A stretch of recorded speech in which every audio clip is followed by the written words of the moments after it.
Hallelujah, hallelujah, hallelujah, hallelujah. ಯೇಸುವೇ ಸ್ತೋತ್ರ, ಸ್ತೋತ್ರ, ಸ್ತೋತ್ರ, ಸ್ತೋತ್ರ, ಸ್ತೋತ್ರ.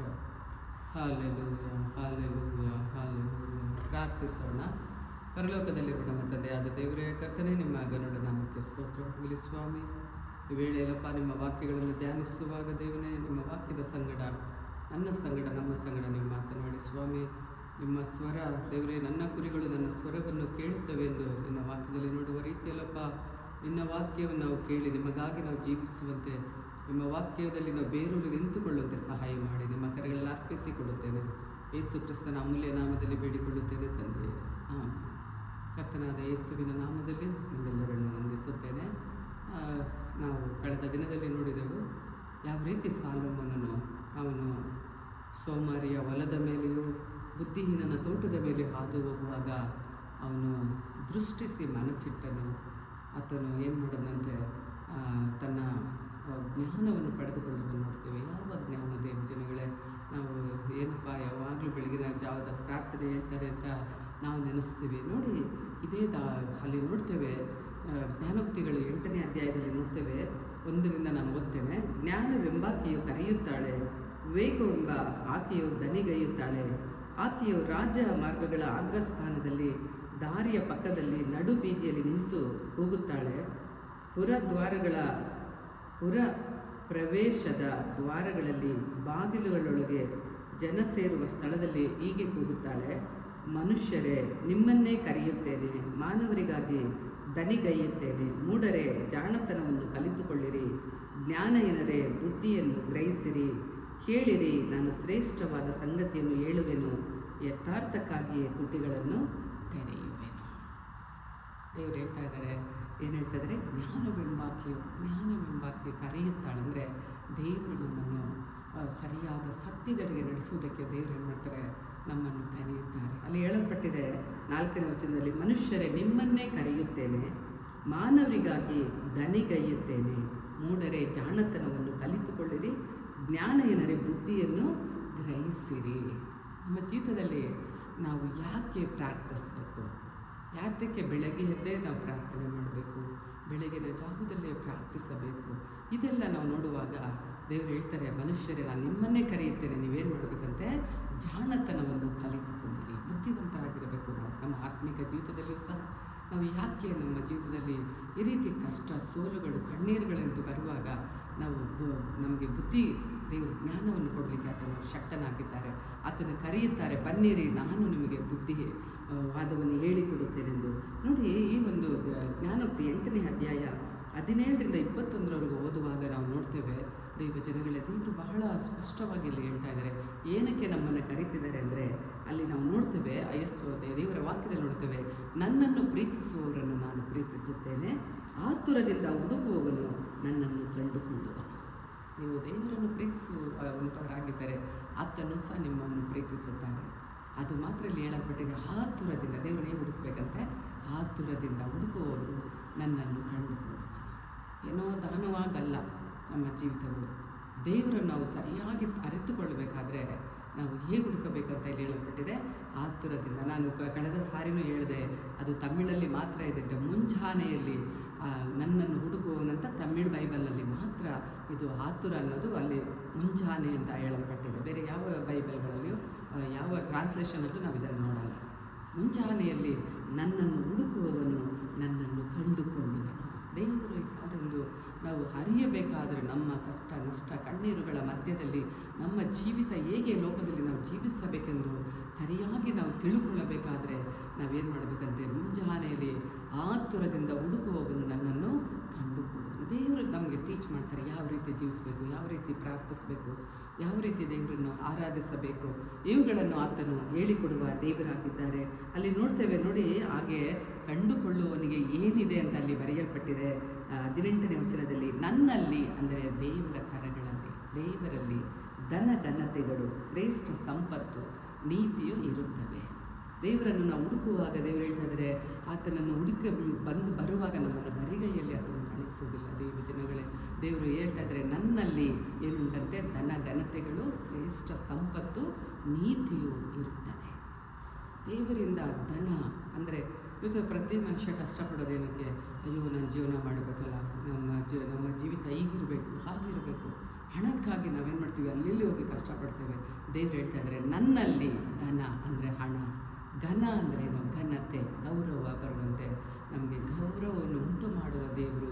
ನಮಗೆ ಅನೇಕರು ನೋಡುವಾಗ ನಮಗೆ ಗೌರವ ಕೊಡುವ ರೀತಿಯಲ್ಲಿ ಸಹ ಆತನು ಇಡುವ ದೇವರಾಗಿದ್ದರೆ, ಧನ ಘನತೆಗಳು ಶ್ರೇಷ್ಠ ಸಂಪತ್ತು ಯಾರ ಕೈಯಲ್ಲಿದೆ? ದೇವರ ಕರಗಳು. ನಾವು ಆ ರೀತಿ ಮುಂಜಾನೆಯಲ್ಲಿ ಎದ್ದು ಬರುವಾಗ ಈ ಒಂದು ಕಾರ್ಯ ನಾವು ತಿಳಿದುಕೊಂಡಿರಬೇಕು. ದೇವರು ಆಲಯದ ಆತನ ಸನ್ನಿಧಾನಕ್ಕೆ ಬರುವವರನ್ನು ಆತನು ಎಂದಿಗೂ ಬರಿಗೈಯಲ್ಲಿ ಕಳಿಸುವುದಿಲ್ಲ. ನಾವು ಬಂದು ಹುಡುಕುವಾಗ ದೇವರು ಹೇಳ್ತಾ ಇದ್ದಾರೆ, ನನ್ನಲ್ಲಿ ಧನ ಘನತೆಗಳು ಶ್ರೇಷ್ಠ ಸಂಪತ್ತು ಇರುತ್ತವೆ. ಅದು ಮಾತ್ರ ಹೇಳ್ತಾ ಇದ್ದಾರೆ, ನನ್ನಿಂದಾಗುವ ಫಲವು ಬಂಗಾರಕ್ಕಿಂತಲೂ ಹೌದು ಅಪರಂಜಿಗಿಂತಲೂ ಉತ್ತಮ. ದೇವರ ಕರಗಳಲ್ಲಿದೆ. ದೇವರ ಮಕ್ಕಳ ಬೆಳಗ್ಗೆ ಎದ್ದು ನೀವು ಇದನ್ನು ಹೇಳಿ ನೋಡಿ, ದೇವರೇ ನಾನು ಬೇಗ ಎದ್ದುಬಿಟ್ಟು ಸ್ವಾಮಿ ನಿನ್ನಲ್ಲಿರುವ ಧನ ಘನತೆಗಳು ಶ್ರೇಷ್ಠ ಸಂಪತ್ತು ನೀತಿಯನ್ನು ನನಗೆ ಕೊಡಿ ಕರ್ತನೆ, ಆ ಮಾರ್ಗದಲ್ಲಿ ನನ್ನನ್ನು ನಡೆಸಿ ಸ್ವಾಮಿ. ಹೇಳೋದು ಇದಕ್ಕೆ ದೇವ ಮಕ್ಕಳೇ, ಹೇಳುವಾಗ ನಮಗೆ ಏನು ಉಂಟಂತೆ, ದೇವರು ನಮ್ಮನ್ನು ಧನ ಅಂದರೆ ಹಣದ ಆಶೀರ್ವಾದಗಳಾಗಿ, ಆರ್ಥಿಕವಾಗಿ ಆಶೀರ್ವಾದಗಳು, ಶಾರೀರಿಕವಾದ ಆಶೀರ್ವಾದಗಳು, ಮಾನಸಿಕವಾದ ಆಶೀರ್ವಾದಗಳು ಎಲ್ಲವನ್ನು ದೇವರು ಕೊಡಲು ಆತನು ಶಕ್ತನು. ನಮ್ಮನ್ನು ನೋಡಿ ಅನೇಕರು ಹಾಡ್ಕೊಳ್ತಾ ಇರ್ತಾರೆ, ಅದರಲ್ಲಿ ಹೇಳ್ತಾರೆ ಘನತೆ, ನಿಮಗೆ ಗೌರವವನ್ನು ಉಂಟು ಮಾಡ್ತೇನೆ. ಒಂದು ವೇಳೆ ವ್ಯಾಧಸ್ಥರು ಅಂತ ಹೇಳ್ಬೋದು, ಆ ವ್ಯಾಧಿಯನ್ನು ಗುಣಪಡಿಸಿ ನಿನ್ನನ್ನು ಸ್ವಸ್ಥಪಡಿಸುವಾಗ ಅನೇಕರು ಹೇಳ್ತಾರೆ, ಅಯ್ಯೋ ಇವರು ಹೀಗಿದ್ರಲ್ಲ, ಇವತ್ತು ದೇವರನ್ನು ಗುಣಪಡಿಸಿದ್ದಾರಲ್ಲ, ಇವರು ಹೀನ ಸ್ಥಿತಿಯಲ್ಲಿದ್ದಾರಲ್ಲ, ದೇವರು ಇವರನ್ನು ಈ ರೀತಿ ಎತ್ತಿ ನಿಲ್ಲಿಸಿದ್ದಾರಲ್ಲ. ದೇವರ ಬಳಿಗೆ ಬರುವಾಗ ನಾವು ಪ್ರಾರ್ಥಿಸಬೇಕು, ಸ್ವಾಮಿ ನಿನ್ನಲ್ಲಿರುವ ಧನ ಘನತೆಗಳು ಶ್ರೇಷ್ಠ ಸಂಪತ್ತು ನೀತಿ ನನಗೆ ಕೊಡಿ ಕರ್ತನೆ. ಅದನ್ನು ಕೊಡುವ ದೇವರು. ದೇವ ಮಕ್ಕಳೇ, ದೇವರ ಸಮ್ಮುಖದಲ್ಲಿ ನಾವು ಬರುವಾಗ ದೇವರು ಈ ಒಂದು ಆಶೀರ್ವಾದಗಳಿಂದ ನಮ್ಮನ್ನು ತುಂಬಿಸುತ್ತಾರೆ. ಸುಮ್ಮನೆ ಬಂದು ಪ್ರಾರ್ಥನೆ ಮಾಡ್ತೀವಿ ಅಂತಲ್ಲ, ನಾವು ಮುಂಜಾನೆಯಲ್ಲಿ ಆತುರದಿಂದ ಅದನ್ನು ಹುಡುಕಿ ಓಡಿ ಬರುವಾಗ ಆತನು ಏನು ಮಾಡ್ತಾರೆ ಅಂದರೆ, ಈ ಒಂದು ಕಾರ್ಯಗಳನ್ನು ನಮ್ಮ ಜೀವಿತದಲ್ಲಿ ಅದನ್ನು ಕೊಟ್ಟು ಆಶೀರ್ವಾದಗಳನ್ನು ಉಂಟು ಮಾಡುವ ದೇವರು ಆತನಾಗಿದ್ದಾರೆ. 19ನೇ ವಚನದಲ್ಲಿ ನೋಡುತ್ತೇವೆ, ನನ್ನಿಂದಾಗುವ ಫಲವು ಚೊಕ್ಕ ಬಂಗಾರಕ್ಕಿಂತಲೂ ಹೌದು ಅಪರಂಜಿಗಿಂತಲೂ ಉತ್ತಮ. ದೇವರಿಂದ ನಮಗೆ ಏನು ಫಲ ಸಿಕ್ಕುತ್ತದೆ? ದೇವಜನಗಳು ಹುಡುಕುವಾಗ ಅದು ಅಪರಂಜಿಗಿಂತಲೂ ಚೊಕ್ಕ ಬಂಗಾರಕ್ಕಿಂತಲೂ ಉತ್ತಮವಾದ ಆಶೀರ್ವಾದ, ಉತ್ತಮವಾದ ದೇವರ ನಡೆಸುವಿಕೆ, ದೇವರ ಜ್ಞಾನದಲ್ಲಿ ನಾವು ನಡೆದುಕೊಂಡು ಹೋಗುವಂತೆ ದೇವರೇನು ಮಾಡ್ತಾರೆ, ನಮಗೆ ಸಹಾಯ ಮಾಡ್ತಾರೆ. ಅಂದರೆ ನಮ್ಮ ಏನೇ ಸಮಸ್ಯೆಗಳಿರುವುದಾದರೂ ದೇವರಿಂದ ನಮಗೆ ಬಿಡುಗಡೆ, ಸ್ವಸ್ಥತೆ, ಆಶೀರ್ವಾದ ಇವುಗಳನ್ನು ನಾವು ಹೊಂದಿಕೊಳ್ಳಲು ಸಾಧ್ಯ. ನನ್ನ ಮೂಲಕವಾದ ಆದಾಯವು ಚೊಕ್ಕ ಬೆಳ್ಳಿಗಿಂತಲೂ ಅಮೂಲ್ಯವಾಗಿದೆ. ಎಲ್ಲೆಲ್ಲೋ ಸಂಪಾದನೆ ಮಾಡ್ತೀವಿ. ದೇವರು ಹೇಳ್ತಾ ಇದ್ದಾರೆ, ನನ್ನಿಂದಾಗುವ ಆದಾಯವು ಹೇಗಿರುತ್ತಂತೆ, ಅದು ನನ್ನ ಮೂಲಕವಾದ ಆದಾಯವು ಚೊಕ್ಕ ಬೆಳ್ಳಿಗಿಂತಲೂ ಅಮೂಲ್ಯವಾಗಿದೆ. ನಾನು ಹಿಡಿದಿರುವ ದಾರಿಯು ನೀತಿಯೇ. ದೇವರು ತನ್ನ ಮಕ್ಕಳನ್ನು ಎಲ್ಲಿ ನಡೆಸ್ತಾರೆ ಅಲ್ಲೇ ದೇವರು ಹೇಳ್ಬಿಟ್ರು, ನನ್ನ ಕರಗಳಲ್ಲಿ ಏನಿದೆ ತನ್ನ ಘನತೆಗಳು ಶ್ರೇಷ್ಠ ಸಂಪತ್ತು ನೀತಿ ಇರುವ ದೇವರು ನಮ್ಮನ್ನು ಎಲ್ಲಿ ನಡೆಸ್ತಾರಂತೆ. ಆತನು ಹೇಳ್ತಾ ಇದ್ದಾರೆ, ನನ್ನಿಂದಾಗುವ ಫಲವು ಚೊಕ್ಕ ಬಂಗಾರಕ್ಕಿಂತಲೂ ಹೌದು ಅಪರಂಜಿಗಿಂತಲೂ ಉತ್ತಮ. ನನ್ನ ಮೂಲಕವಾದ ಆದಾಯವು ಚೊಕ್ಕ ಬೆಳ್ಳಿಗಿಂತಲೂ ಅಮೂಲ್ಯವಾಗಿದೆ. ನಾನು ಹಿಡಿದಿರುವ ದಾರಿ ಏನಂತೆ, ನೀತಿಯ ಮಾರ್ಗದಲ್ಲಿ ದೇವರು ನಮ್ಮನ್ನು ನಡೆಸ್ತಾರೆ. ನಾವು ಹೇಳುವಾಗಲೇ ನಮಗೆ ಯಾವುದು ತಪ್ಪು ಯಾವುದು ಸರಿ ಇಲ್ಲ, ನಮ್ಮ ಜೀವಿತ ಹೇಗೆಲ್ಲ ಹೋಗಿರುತ್ತೆ ಅದನ್ನು ದೇವರು ಸರಿಪಡಿಸಿ ತನ್ನ ನೀತಿಯ ಮಾರ್ಗದಲ್ಲಿ ಕರ್ತನೇನು ಮಾಡ್ತಾರೆ, ನಡೆಸುತ್ತಾರೆ. ನ್ಯಾಯ ಮಾರ್ಗಗಳಲ್ಲಿ ನಡೆಯುತ್ತೇನೆ. ಈಗಿರಲು ನನ್ನನ್ನು ಪ್ರೀತಿಸುವವರಿಗೆ ಏನು ಕೊಡ್ತಾರಂತೆ ದೇವರು 21ನೇ ವಚನದಲ್ಲಿ, ಧನದ ಬಾಧ್ಯತೆಯನ್ನು ದೊರಕಿಸಿ ಅವರ ಬೊಕ್ಕಸಗಳನ್ನು ತುಂಬಿಸುವೆನು. ನೋಡಿ, ದೇವರು ಎಂಥ ಆಶೀರ್ವಾದಗಳನ್ನು ಈ ಮುಂಜಾನೆಯಲ್ಲಿ ಎದ್ದು ನಾವು ಪ್ರಾರ್ಥಿಸುವುದರಿಂದ ದೇವರು ಕೊಡುತ್ತೇನೆಂದು ವಾಗ್ದಾನ ಮಾಡಿದ್ದಾರೆ. ದೇವ ಜನಗಳೇ, ಹೌದು, ನಾವು ಈ ಸತ್ಯವನ್ನು ಅರಿಯದೆ ನಾವು ರಾತ್ರಿ ಲೇಟಾಗಿ ಮಲಗಿ ಬೆಳಗ್ಗೆ ಹೇಳ್ತೇವೆ. ಆದರೆ ಬೆಳಗಿನ ಜಾವ ಒಂದು ವೇಳೆ ಅದು 4 ಆಗಿರಲಿ, ಕೆಲವರು ನೋಡಿ ಕೆಲವರು 2 ಗಂಟೆ 3 ಗಂಟೆಗೆದ್ದು ಪ್ರಾರ್ಥಿಸುವವರು ಸಹ ಇದ್ದಾರೆ. ಆದರೆ ಮತ್ತೆ ನಾವು ಮಲಗಬಾರ್ದು. ಅದಕ್ಕೋಸ್ಕರನೇ ನಾವು ಒಂದು ವೇಳೆ 4 ಅದರಿಂದ ಅಷ್ಟೊಂದು ನಮಗೆ ತೊಂದರೆಗಳಾಗಲ್ಲ. ಒಂದು ವೇಳೆ ದೇವರು ನಮ್ಮನ್ನು ಎಚ್ಚರಿಸಿ ಪ್ರಾರ್ಥಿಸು ಅಂತ ಹೇಳುವಾಗ ನಾವು ಪ್ರಾರ್ಥಿಸುವಂಥದ್ದು ಒಳ್ಳೆಯದೇ.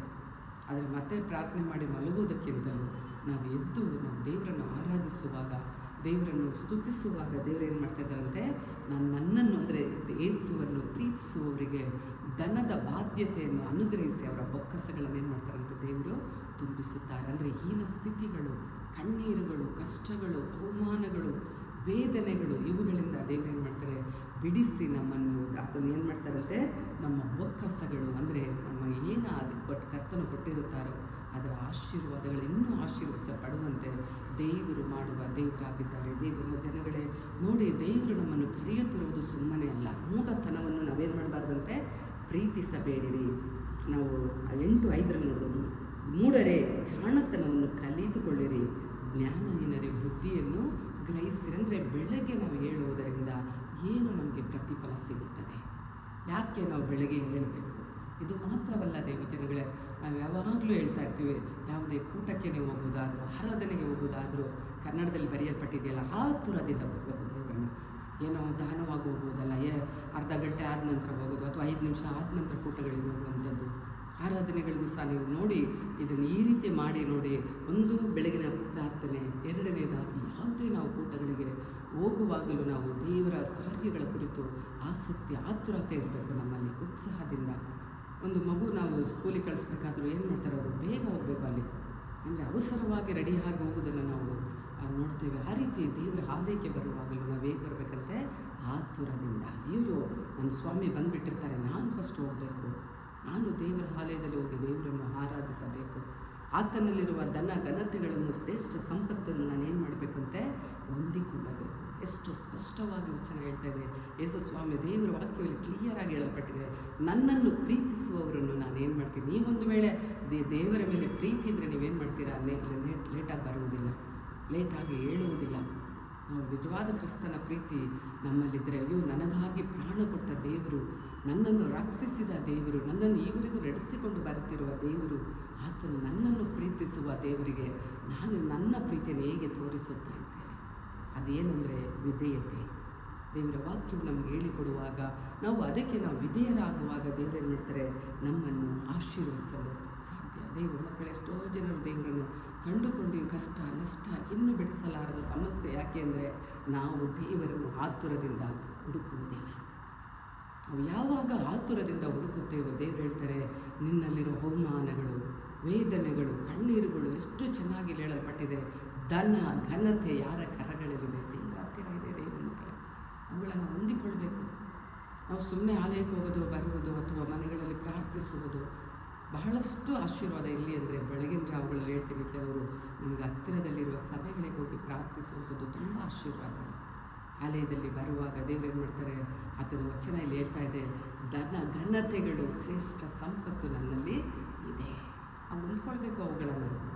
ನಾವು ಸುಮ್ಮನೆ ಆರಾಧನೆಗೆ ಬರೋದು ಅಥವಾ ಕೂಟಗಳಿಗೆ ಬಂದು, ಅದು ಒಂದು ಸಣ್ಣ ಕೂಟನೇ ಆಗಿರಲಿ, ನಾವು ಹೋಗುವುದಕ್ಕೆ ಮುಂಚಿತವಾಗಿ ಒಂದು ಪ್ರಾರ್ಥನೆ ಮಾಡಿ ಏನು ಮಾಡಬೇಕು, ಸ್ವಾಮಿ ನಿನ್ನ ಆಲಯಕ್ಕೆ ನಾನು ಬರ್ತಾ ಇದ್ದೇನೆ, ನಿನ್ನ ಸನ್ನಿಧಾನಕ್ಕೆ ನಾನು ಬರ್ತಾ ಇದ್ದೇನೆ ದೇವನೇ, ಈ ದಿನ ನನ್ನ ಜೀವಿತದಲ್ಲಿ ನೀವು ನಿಮ್ಮಲ್ಲಿರುವ ಧನ ಘನತೆ ಶ್ರೇಷ್ಠ ಸಂಪತ್ತಿನಿಂದ ನನ್ನನ್ನು ತುಂಬಿಸು ಸ್ವಾಮಿ. ಹೌದು ದೇವ ಮಕ್ಕಳೇ, ನಮ್ಮನ್ನು ಅವಮಾನಕ್ಕೆ ದೇವರು ಕರೆದಿದ್ದಲ್ಲ, ನಮಗೆ ಮಾನ ಬರುವುದಕ್ಕಾಗಿ. ಒಂದು ವೇಳೆ ಎಷ್ಟೋ ವರ್ಷಗಳಿಂದ ಪಡೆಯಲಾರದಂಥ ವೇದನೆಗಳು, ಅವಮಾನಗಳಿರಬಹುದು.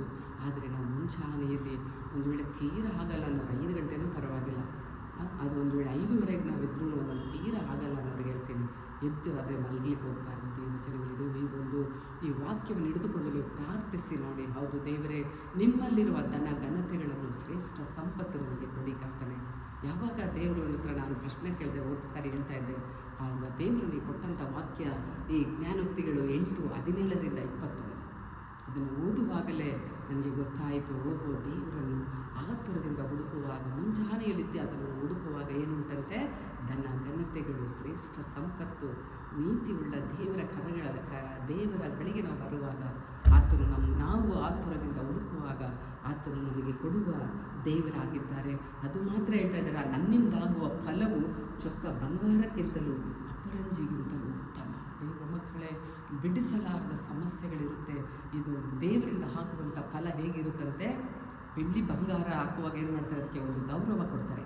ಅದಕ್ಕಿಂತಲೂ ಉನ್ನತವಾದ ಗೌರವ ನಮಗೆ ಸಿಗುವಂತೆ ದೇವರು ಮಾಡುವ ದೇವನಾಗಿದ್ದಾರೆ. ಅದನ್ನು ಮಾತ್ರ ಹೇಳ್ತಾ ಇದ್ದಾರೆ, ನನ್ನ ಮೂಲಕವಾದ ಆದಾಯವು ಚೊಕ್ಕ ಬಂಗಾರಕ್ಕಿಂತಲೂ ಅಮೂಲ್ಯವಾಗಿದೆ.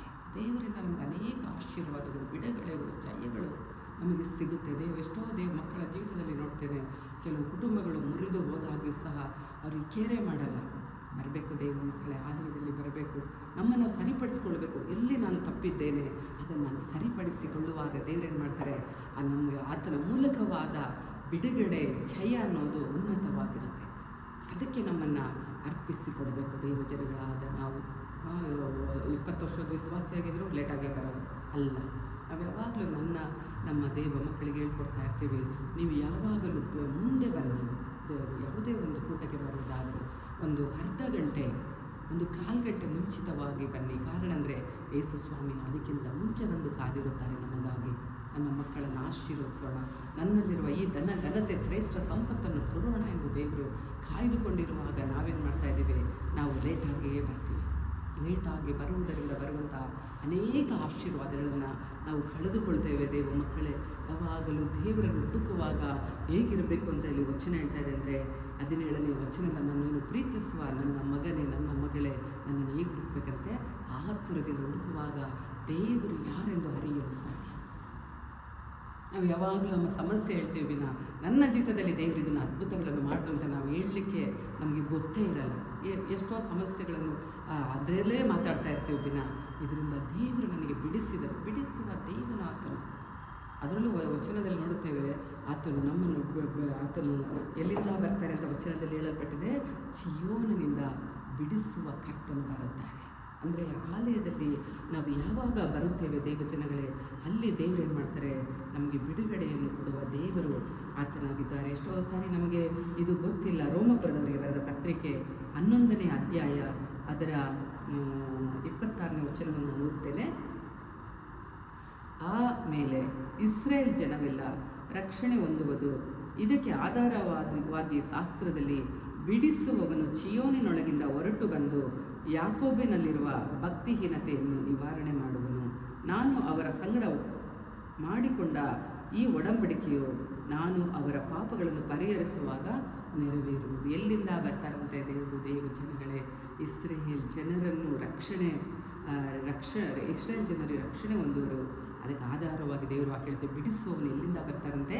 ಚೀಯೋನಿನೊಳಗಿಂದ ಹೊರಟು ಬರುವನು. ನಾವು ಎಷ್ಟೋ ವೇಳೆ ನೆಗ್ಲೆಕ್ಟ್ ಮಾಡುವುದು ಆಲಯದಲ್ಲಿ ಬರಬೇಕು. ಅನೇಕ ಸಮಸ್ಯೆಗಳು, ಕಷ್ಟಗಳು, ವೇದನೆಗಳು ಇರುವಾಗ ಆತುರದಿಂದ ಆಲಯದಲ್ಲಿ ಬಂದು ನಾವೇನು ಮಾಡಬೇಕು? ಪ್ರಾರ್ಥಿಸಬೇಕು. ಯಾರಿರಲಿ ಬಿಡಲಿ, ನನ್ನ ಸಮಸ್ಯೆಗೆ ನನಗೆ ಕರ್ತನು ಬಿಡುಗಡೆ ಕೊಡುವ ಶಕ್ತನಾಗುವುದು. ಬಿಡಿಸುವವನು ಎಲ್ಲಿಂದ ಬರ್ತಾರಂತೆ? ಚೀಯೋನಿನಿಂದ. ಅಂದರೆ ಸಭೆಯಲ್ಲಿ ನಾವು ಬರುವಾಗ ಕರ್ತನು ಪರಿಪೂರ್ಣವಾದ ಬಿಡುಗಡೆ. ಯಾರೆಲ್ಲ ನೀವು ಸಭೆಗೆ ಬಂದು ಆರಾಧನೆ ಮಾಡಿ ದೇವರನ್ನು ಸ್ತುತಿಸಿ ಕೊಂಡಾಡುವಿರೋ, ನಿಮ್ಮ ಜೀವಿತದಲ್ಲಿ ದೇವರು ಇಂಥ ಆಶೀರ್ವಾದಗಳನ್ನು ದೇವರು ಮಾಡಲು ಆತನು ಶಕ್ತನಾಗಿದ್ದಾರೆ. ದೇವ ಜನಗಳೇ, ನಾವು ಈ ಬೆಳಗಿನ ವೇಳೆಯಲ್ಲಿ ಯಾವ ಸಮಸ್ಯೆಯಲ್ಲಿ ನಾವು ಬಳಲುತ್ತಾ ಇದ್ದೇವೆ? ಯಾವ ವೇದನೆ ನಮ್ಮಲ್ಲಿದೆ? ನಮಗೆ ಬಿಡಿಸುವ ಆತನು ನಮ್ಮ ಜೊತೆಯಲ್ಲಿದ್ದಾರೆ. ನಾವು ನಮ್ಮನ್ನು ಬಿಡಿಸುವುದಕ್ಕಾಗಿಯೇ ಆತನು ಈ ಲೋಕಕ್ಕೆ ಬಂದ ದೇವರು. ಆತನನ್ನು ಹೇಗೆ ಹುಡುಕಬೇಕೆಂದು ದೇವರ ವಾಕ್ಯದಲ್ಲಿ ನಾವು ನೋಡಿದೆವು. ಆತುರದಿಂದ ಮುಂಜಾನೆಯಲ್ಲೇ ಎದ್ದು ಆತುರದಿಂದ ಹುಡುಕುವವನು ದೇವರನ್ನು ಕಂಡುಕೊಳ್ಳಲು ಸಾಧ್ಯ. ಈ ಒಂದು ವೇಳೆಯಲ್ಲಿ ನಮ್ಮನ್ನು ನಾವೇ ಅರ್ಪಿಸಿಕೊಡೋಣ. ಹೌದು ದೇವರೇ, ನಾನು ಯಾವುದೇ ಕೂಟವಾಗಿರಬಹುದಪ್ಪ, ಮುಂಜಾನೆ ಹೇಳುವುದಾದರೂ ಕರ್ತನೇ, ನಾನು ಆತುರದಿಂದ ನಿನ್ನನ್ನು ಹುಡುಕುತ್ತೇನೆ. ನಿಮ್ಮಿಂದ ಆಗುವ ಫಲಗಳು, ನಿಮ್ಮ ಮೂಲಕ ಬರುವಂಥ ಆದಾಯವು ಅದು ಚೊಕ್ಕ ಬಂಗಾರಕ್ಕಿಂತಲೂ ಅದು ಅಮೂಲ್ಯವಾಗಿದೆ. ದೇವನೇ, ನೀವು ನಮ್ಮನ್ನು ನಡೆಸುವ ಆತನು ನೀತಿಯ ಮಾರ್ಗದಲ್ಲಿ ನಡೆಸುವ ದೇವರಾಗಿದ್ದೀರಾ ಸ್ವಾಮಿ. ಒಂದು ವೇಳೆ ಅನ್ಯಾಯ ಕಷ್ಟಗಳಲ್ಲಿ ನಾವು ಇದ್ದರೂ ಸಹ ದೇವರೇನು ಮಾಡ್ತಾರೆ? ಅವುಗಳನ್ನು ಹೋಗಲಾಡಿಸಿ ನೀತಿಯ ಮಾರ್ಗದಲ್ಲಿ ನಡೆಸುವ ದೇವರು ನಮ್ಮ ದೇವರಾಗಿದ್ದಾರೆ. ದೇವ ಮಕ್ಕಳೇ, ಬೆಳಗಿನ ಈ ವೇಳೆಯಲ್ಲಿ ನಮ್ಮನ್ನು ನಾವೇ ಅರ್ಪಿಸಿಕೊಡೋಣ. ಅದು ದೇವರೇ, ಇಷ್ಟು ದಿನ ನಾನು ದೇವರ ಮಗಳಾಗಿದ್ದಾಗೆ ನೆಗ್ಲೆಕ್ಟ್ ಮಾಡಿದ್ದಂಥ ದಿನಗಳು ಉಂಟು ಸ್ವಾಮಿ. ಈ ದಿನ ನನ್ನನ್ನು ಅರ್ಪಿಸಿಕೊಡುತ್ತೇನೆ. ನಿಮ್ಮನ್ನು ಆತುರದಿಂದ ಹುಡುಕಿ ನಿಮ್ಮಿಂದ ಬರುವಂಥ ಆಶೀರ್ವಾದಗಳನ್ನು ಹೊಂದಿಕೊಳ್ಳುತ್ತೇನೆ ಕರ್ತನೆಂದು ಹೇಳಿ ನಮ್ಮನ್ನು ನಾವೇ ಒಪ್ಪಿಸಿಕೊಟ್ಟು ನಾವು ಪ್ರಾರ್ಥಿಸೋಣ. Hallelujah, hallelujah. ಯೇಸುವೇ, ಸ್ತೋತ್ರ ಸ್ತೋತ್ರ ಸ್ತೋತ್ರ ಸ್ತೋತ್ರ ಮಾಡುತ್ತೇನೆ ಸ್ವಾಮಿ. ಪರಲೋಕದಲ್ಲಿರುವ ನಮ್ಮ ತಂದೆಯಾದ ದೇವರೇ, ಕರ್ತನೆ, ನಿಮ್ಮ ಗರುಡ ನಾಮಕ್ಕೆ ಸ್ತೋತ್ರವಾಗಲಿ ಸ್ವಾಮಿ. ದೇವ ಮಕ್ಕಳಾದ ನಾವು ಸ್ವಾಮಿ ಮುಂಜಾನೆಯಲ್ಲಿ ಆತುರದಿಂದ ಹುಡುಕುವಾಗ ದೇವರೇ, ನೀವು ಯಾರೆಂದು ಅರಿಯಲು ಸಾಧ್ಯ ದೇವರೇ. ನೀವು ಎಲ್ಲಿಂದ ನಮ್ಮನ್ನು ಬಿಡಿಸುತ್ತೀರಾ? ಹೇಗೆ ನಮ್ಮನ್ನು ಆಶೀರ್ವದಿಸುವ ದೇವರು? ನಿಮ್ಮ ಬಳಿಗೆ ಬರುವಾಗ ನಮ್ಮನ್ನು ಬರಿಗೈಯಲ್ಲಿ ಕಳಿಸುವ ದೇವರಲ್ಲಪ್ಪ. ನಮಗೆ ನಮ್ಮ ಸಮಸ್ಯೆಗಳಿಂದ, ಕಷ್ಟಗಳಿಂದ ಬಿಡಿಸಿ ದೇವರೇ, ನಿಮ್ಮಲ್ಲಿರುವ ಘನತೆಗಳನ್ನು, ಶ್ರೇಷ್ಠ ಸಂಪತ್ತು, ನೀತಿಯನ್ನು ಕೊಟ್ಟು ನಡೆಸುವ ದೇವರು ನೀವು ಆಗಿರುವುದಕ್ಕಾಗಿ ಸ್ತೋತ್ರ ದೇವರೇ. ಈ ವಾಕ್ಯಗಳನ್ನು ನೋಡುವ ಕೇಳುವ ನಿನ್ನ ಮಕ್ಕಳ ಜೀವಿತದಲ್ಲಿ ಸ್ವಾಮಿ ನಿಮ್ಮಲ್ಲಿರುವ ಧನ ಘನತೆಗಳನ್ನು ಶ್ರೇಷ್ಠ ಸಂಪತ್ತನ್ನು ಹೊಂದಿಕೊಳ್ಳುವಂತೆ ಅಪ್ಪ, ನಿಮ್ಮಿಂದಾಗುವ ಕರ್ತನೆ ಆದಾಯವು ನಿಮ್ಮಿಂದ ಆಗುವ ಫಲವನ್ನು ನಾವು ಹೊಂದಿಕೊಳ್ಳುವಂತೆ ಕರ್ತನೆ ಸಹಾಯ ಮಾಡಿ ಸ್ವಾಮಿ. ಹೌದು ಸ್ವಾಮಿ, ನಿನ್ನಗಾಗಿ ಇನ್ನೂ ನಾವು ಜೀವಿಸುವಂತೆ ಸಹಾಯ ಮಾಡಿ ನಿಮ್ಮ ಕರಗಳಲ್ಲಿ ಅರ್ಪಿಸಿಕೊಡುತ್ತೇನೆ. ಯೇಸು ಕ್ರಿಸ್ತನ ಅಮೂಲ್ಯ ನಾಮದಲ್ಲಿ ಬೇಡಿಕೊಳ್ಳುತ್ತೇನೆ ತಂದೆ.